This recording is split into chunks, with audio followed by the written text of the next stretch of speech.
Hey YouTube, it's your girl Duchess back for another review of Family Business Season 5, Episode 4.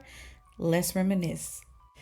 So the scene opens up with Orlando still in the garage, standing 10 toes down. He is not getting in the car. Y'all, have y'all heard me talk about how this man does it for me in this caramel leather suit that's so smooth? I had to kind of zoom the film up a little bit. Cause I'm like, is that leather? Is it suede? Whew, honey, just keep the suit on. Let me stop. I'm starting already. Vegas comes through and it's like, what do we have here? He got 2 hand grenades. So yeah, and the pins are on the floor. Shoot me and we all going up. Ain't nobody gonna know what's happening. He's such a big brother in this moment because he's like, so what's going on? After he convinces them to put the guns down, now we can talk. What's the problem? So dude wants some answers. His little cousin Vinny is missing, and at last he knew, he was coming to see this Joker. And Vegas is like, we could have set up a meeting. Yeah, I didn't want to hear anything rehearsed. Dude's mind is already made up. Did Orlando know what happened to his cousin? And I had to give it up to him because Orlando do know, but he's not flinching. Let me tell you, as y'all can tell, I love a good sister circle moment. Just love, love, love it. But I'm here for this grown man talk. Even if they are some killers. Back to this review. So Orlando's like, look, last time I saw Vinny, he was in LA saying he was going to take the baby and his mama to Disneyland. And that's all I got for you. End of discussion. Bruh's like, yeah, for now. Vegas, tell your dad it's up until I find my cousin Vinny alive. Period. He didn't say it's up because they not going to blast it out until then. But the next move is we going to have a blast off if I don't find my cousin. Simply put. Let's keep going. Vegas is like, all right, I'll relay the message. They leave. Vegas is looking at Orlando like Orlando doesn't see him because Vegas is kind of like standing next to him, but he looking at him like, man, what did you do? Y'all, the way I would have blown up this spot, like, bruh, you about to get us killed? Like, I would have questions, but they so chill with it. Chronicles of Not How to Be a Gangsta Boo. Y'all, am I going to be silly during this whole review? I ain't promise I'm not going to do that to y'all. Let me get my professional hat on. All right, let's keep going. Low key, though, he might as well have ended the business, the friendship, and all of that because when LC found out they done tried to kidnap his son in a parking lot with a bunch of guns, LC is letting us know he might be in this game for a minute and y'all think he retired, but he'll drop a sucker in a second. He done already hit off 2 and we just on episode 3. Or is it 4? We just getting started. Let's keep going. So next, Donna, who is Junior's, we learned that is Junior's real mother, Chippy's sister-in-law, her estranged sister-in-law, and Dominique, the wife or lady friend, I guess partner. I'm not sure if they're married. But the guy who was just shaking down Orlando, who's looking for his cousin Vinny, that's her dude. So Donna and Dominique are having dinner. They're having their second meeting to put in place the plan to take down Chippy. And Dominique is telling Donna that they need to kind of like speed up this process. They're going to accelerate their plan because her husband called her while they're having dinner and let her know that it didn't go well. So Donna notices that she's visibly upset and she's like, I'm cool. We just need to speed up this plan. Are you sure Junior is on board? And Donna's like, yeah, he's loyal. And right now his loyalty is to me. And the only thing I can think about is Junior's in his emotions right now, Donna. He loved himself some Chippy at heart. That lady raised him, and he's still a Duncan. So I don't think it's a good move to bet on Junior being the key player, because Junior's in his emotions right now, girl. Donna gonna mess around and get herself off, because y'all know Chippy don't play and LC don't play. This is a dangerous game they playing, but they about to accelerate the plan, and I'm here for it. So Orlando and Vegas are reviewing the security footage of this kidnapping they almost did.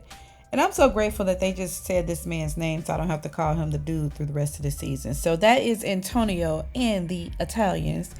And their dad is going to be highly upset when he learns that they are leaving the table. But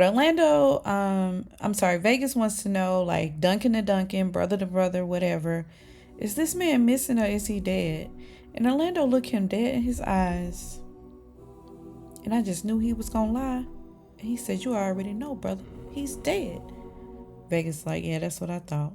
So Nevada is getting schooled in chess with his grandpa, LC. They are I love this scene.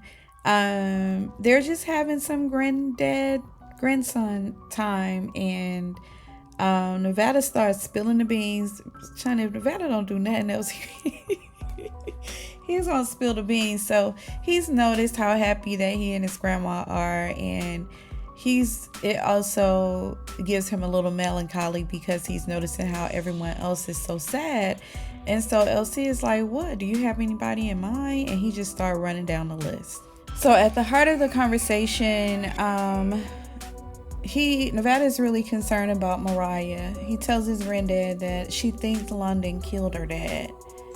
And so LC is like, yeah, that's more serious than I thought. I thought it was just kind of like growing pains. So I will have a talk with your aunt. Y'all, I just love how they can, be gangsters in the street, but family at home. And I'm telling you guys, this family compound thing with everybody under one roof. I mean, of course, it'll have to be a pretty large compound, but if you pull your resources together, there's enough space for everybody. This is something to be looking at, because I just love it. It's probably, let me stop. Let me not get off track. Let me just say that I'm biased, because this is kind of how I grew up, but it's something to be looked at, y'all, while we here for this review. Let's get back. So Sonya is trying to get through to old blockhead Junior. She is happy that he answered. He on the phone trying to pretend that he's asleep. I can't stand his thick-head self. Well, I mean, it's not that I can't stand him, but he's so annoying with his emotions. He has the nerve to tell his wife there ain't nothing to talk about and call her Judas, y'all. She need to go ahead and tell him that she pregnant, though. Like, he ain't trying to talk. He ain't trying to have a conversation. So you might as well rip the Band-Aid off and let that man know you carrying that baby. Maybe that'll jar him out of this silliness. It's not silly, because he does have a gripe. But his wife, like, you won't let her come with you. What you expect for her to do? Leave the house and just be on her own? Like, Junior, I still owe you a smack. Now I'm just going to kind of keep a tally up, because when I get a hold of you, I'm just going to run them all down. It's going to be about 30 smacks at this point. So Chippy is having tea with her sister-in-law, running down her and Elsie's car escapades. And in walks Sonya. She's frustrated with Junior. Like, she's ticked off. And they're like, come in, sit down. Tell us what's going on. And she's like, he's upset with me. He's not even speaking with me. And I don't have anything to do with Elsie cheating on you and Miss Donna. And so Chippy's like, it's time you learn the full story. She's like, it's not what you think. I guess this is the reminisce part of it. So she goes back to when she was a working girl. Okay, Chippy. So back in the day when they were younger, we talking about afros and big hair and, bell-bottom pants or whatever. Chippy was a working girl at this, like, gentleman's club. And in walks Elsie Duncan. She said from the moment she saw him, she knew he had this air about him that just set him apart. So he's engaged to Donna. He is just there. handling his business, getting his payout, and he's on his way out. But she's smitten, so she stopped him and she's like, "You not gonna buy a girl a drink?" He's like, "I can't. I got plans tonight." And they have a conversation about the book that she's reading. He gives her the Malcolm X biography that she should read it. And she's like, "Maybe I will, and we can catch up about it." He said, "I like the sound of that." So they introduce themselves formally to each other, and he heads on out. Her girlfriend comes up and is like, "Girl, don't do it. That one there don't never spend no money in here." And he engaged to a doctor's daughter. She was like, "I was just making conversation. I mean, he is fine." So young LC gets in the car with young Donna, ready to head out for the date. She's got smoke for him, like not feeling them having to drop by this trashy place. "You're above this. You're a college student." And he quickly reminds her that, "I'm a Duncan. This is what it is." So they head out to their date, but it's obvious that that's the rift between them. And we're back to the present, and Sonya's like, "So he was with Miss Donna first and cheated on her with you?" And Chippy's like, "Girl, it's a lot more to this story." And I'm with Sonya, y'all. I got questions, but I'm also here for the young LC, Donna, Chippy drama. Like, they really could do a spinoff of that. I love the way the writers kind of introduced the background of this story. This was good. So in the next scene, Junior is getting dressed and Donna comes in and sees him, and she's just like, "Oh, I forget how you look so nice in a suit. You remind me of my dad." And he's like, "Your dad? Tell me about him." So Donna got a story to tell too, honey. Um, and she talks about how prominent her dad was and how he was a doctor and he took care of the family and he was just a man's man, and that's what made her fall in love with LC. That, you know, your father, he reminds me, he reminded me of my dad. And he was like, "You really loved dad, huh?" And she was like, "I did." And I can see him like empathizing with her. And I mean, my logical mind can't help but to wonder if she's manipulating him. But I mean, she does really look like she was in love with Elsie. And, a woman doesn't have a man's child and all that kind of stuff if she doesn't love him. But I'm curious, y'all. I'm intrigued to know, how did Junior end up being raised by Chippy? So she's going down memory lane. So young Donna is putting on a tie for young LC. He is getting ready for a job interview and she's pouring into him. They are engaged to be married and planning their lives. Her father loves him. He's afraid of her father, honey, but she reassures him she loves him, and they've given her the blessing to marry him. So that's huge. So we're running it back to the present, and Donna is, just kind of dusting off Junior's suit and, reminding him, like, "Yeah, you are Duncan, but you also come from another bloodline, just as powerful. And it's time that you let LC and Chippy know that you're a boss too." And he's like, "How exactly do I do that?" She was like, "Me. I'm going to show you. It's time that you meet some friends of mine." Plot is thickening. Let's keep going. So as we continue with the memory lane of it all, we learn that Chippy and Donna then actually fought over Elsie back in the day. So it wasn't an easy win for Chippy to get Elsie from Donna, but he was smitten with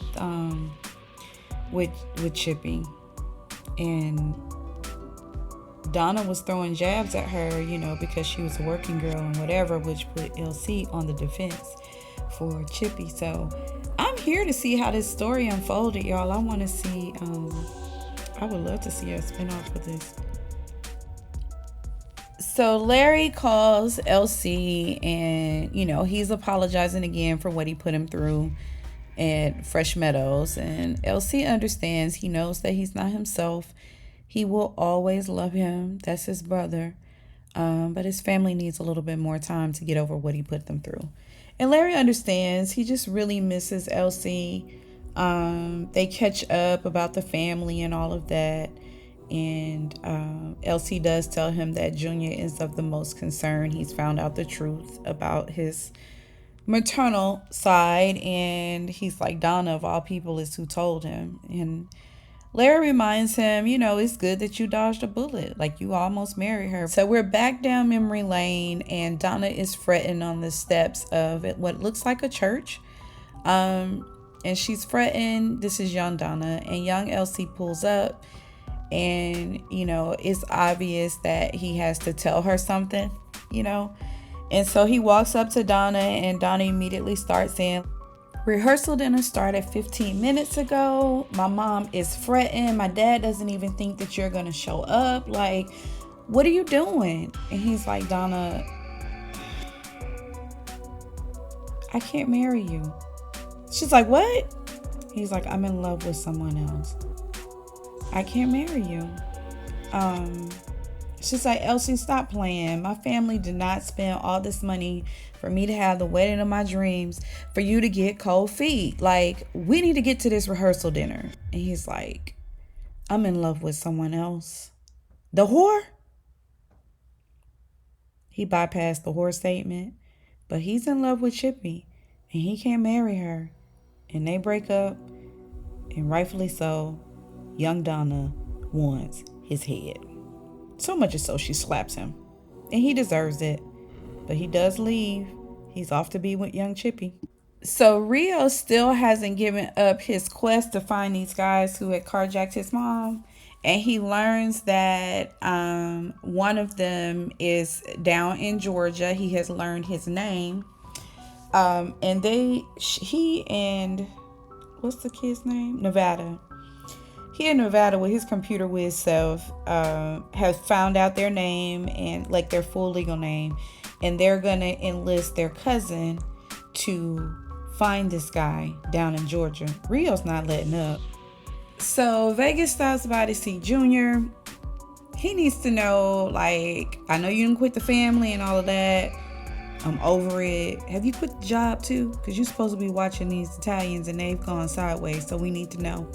After he learned that Vegas knew about his true maternal, lineage, that Donna was his mom, then he's done with the business too. So, y'all, I could be wrong that Donna's plan may not work on Junior.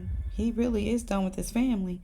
The only key point is his wife is pregnant and he doesn't know. Back to this review.